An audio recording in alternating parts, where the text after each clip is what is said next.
അസ്സലാമു അലൈക്കും വറഹ്മത്തുള്ളാഹി വബറകാതുഹു. നമുക്കുള്ളൊരു ഭവനം അത് സന്തോഷമുള്ള ഭവനമാവണം. അതിന് വീട്ടിൻ്റെ ഉടമ കുറേ കാര്യങ്ങൾ ശ്രദ്ധിക്കേണ്ടതുണ്ട്. ഓവർ ദേഷ്യം, ഓവർ തിങ്കിങ്, ഓവറായിട്ടുള്ള എല്ലാം ഒഴിവാക്കി ഒരു മിതത്വം എല്ലാ വിഷയത്തിലും പാലിക്കണം. മിതത്വം പാലിക്കുമ്പോഴാണ് ഉമ്മത്തൻ വസത്ത, ഒരു മിതത്വമുള്ള സമീപനം എടുക്കണം.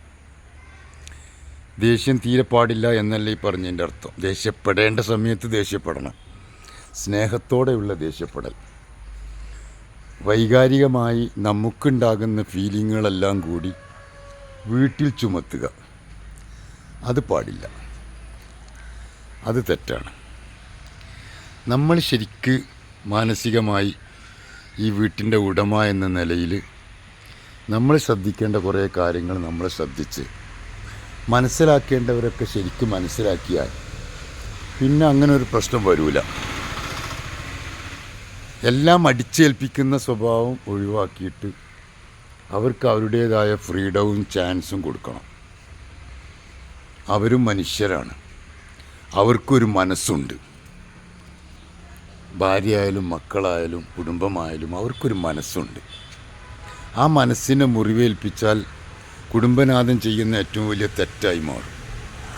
അതെന്ന് കരുതി സൗമ്യമായ ഉപദേശങ്ങളോ സൗമ്യമായ നല്ല നിലയുള്ള വാക്കുകളോ എല്ലാം പറയാം. ദേഷ്യം പിടിക്കാൻ വേണ്ടി അല്ലെങ്കിൽ മറ്റുള്ളവരെ വിഷമിപ്പിക്കുന്ന നിലക്ക് നമ്മൾ ആരോടും, ഭാര്യയോടായാലും മക്കളോടായാലും ആരോടും സംസാരിക്കരുത്. അത് തെറ്റാണ്. അങ്ങനത്തെ കാര്യങ്ങളൊക്കെ നമ്മൾ ശ്രദ്ധിച്ചാൽ നമ്മുടെ വീട്ടിൽ സന്തോഷം നിലനിർത്താൻ പറ്റും. കാരണം ഏറ്റവും വലിയ ആവശ്യം സന്തോഷം നിലനിർത്തലാണ്. സന്തോഷമുള്ളൊരു വീട്ടിലെ ബർക്കത്തുണ്ടാവും. നിസ്കരിക്കാത്ത ഒരുത്തൻ പോലും നമ്മുടെ വീട്ടിലുണ്ടായിക്കൂടാ. എല്ലാവരും നിസ്കരിക്കുന്നുണ്ട്, ഒരാൾ നിസ്കരിക്കണില്ലെങ്കിൽ ആ വീട്ടിൽ ബർക്കത്തുണ്ടാവില്ല. എല്ലാവരും നിസ്കരിക്കുന്നവരാവണം. അതുപോലെ ഹദ്ദാദ്, ദിക്റുകൾ, ഇതൊക്കെ ചെല്ലുന്ന ഒരു ഇസ്ലാമിക മൂല്യമുള്ള സ്വലാത്തുകളൊക്കെ ചൊല്ലി ഒരു ഇസ്ലാമിക മൂല്യത്തിൽ നിലനിൽക്കുന്ന വീടാകുമ്പോൾ അവിടെ നമുക്ക് വസത്തൻ്റെ എന്ന മധ്യസ്ഥത എപ്പോഴും അനുസരണം, താഴ്മ എന്നതല്ലാതെ താഴ്മ ചെയ്യേണ്ടടുത്ത് താഴ്മ ചെയ്യണം. ഭാര്യ നമ്മളോട് എന്തെങ്കിലും കാര്യം പറയുകയാണെങ്കിൽ നമ്മുടെ കുടുംബം നമ്മളൊരു കാര്യം പറയുമ്പോൾ അത് അപ്പടി അങ്ങ് അവഗണിച്ച് തള്ളിക്കളയുക. എന്നിട്ട് അവർക്ക് മാനസികം, ഞാൻ എന്ത് പറഞ്ഞിട്ട് ഇവിടെ കാര്യമില്ല എന്ന നിലക്ക് അവർക്കൊരു ഫീലിംഗ്, വേദനിക്കുന്ന ഫീലിംഗ് ഉണ്ടാക്കി കൊടുക്കുക. അങ്ങനെയൊക്കെ ചെയ്യുന്ന രക്ഷിതാക്കൾ സ്വാഭാവികമായിട്ടും ആ വീട്ടിൽ വലിയ വിഷമം ഉണ്ടാക്കും.